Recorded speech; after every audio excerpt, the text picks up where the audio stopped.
of this committee.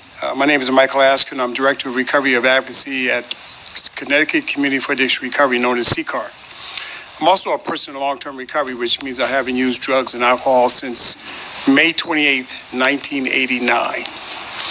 That puts me almost my 30th year of recovery.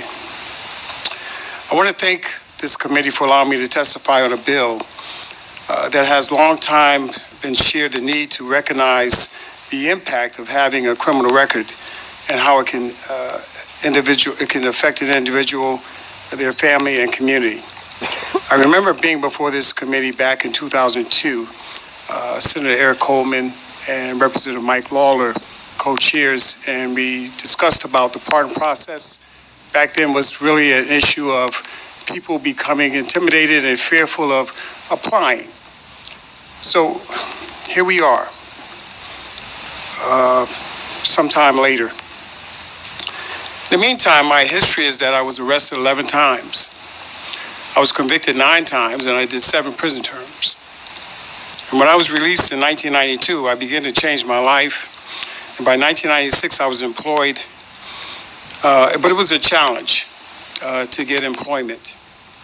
But I ended up being a youth coordinator for the Weed and Seed program through the mayor's office in Norwalk, Connecticut. And I really was able to start giving back to the community by being a community leader. So I was hired in 2000 by CCAR, and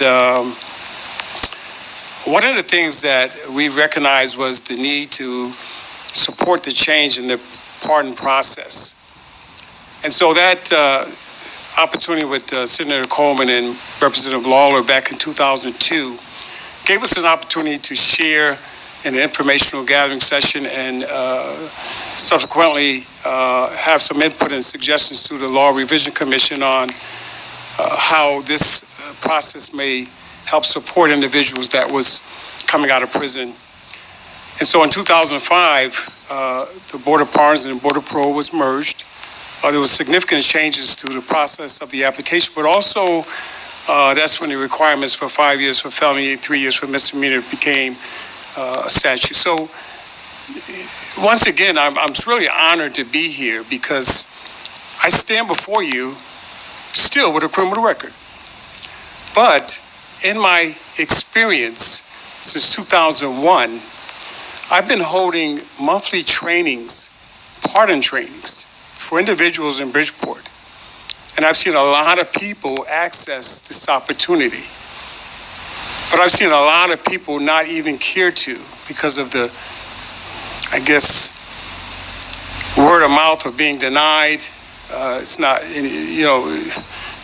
some people are very fearful of this process. Some people don't believe the process, and some people are just downright intimidated by this process. So here I am saying, how can I share with you my experience of knowing that because I've been hired through CCAR for 18 years did not deny me an opportunity to have to continue to look for work and be denied. But if I was to leave this job today, I would certainly be at the steps of the Board of Pardon and Parole and sending an application. So I just thank you for this opportunity to share with you how important it is for me to help those that still are frightened to take this opportunity to submit a pardon application. Thank you. Representative Fishbach.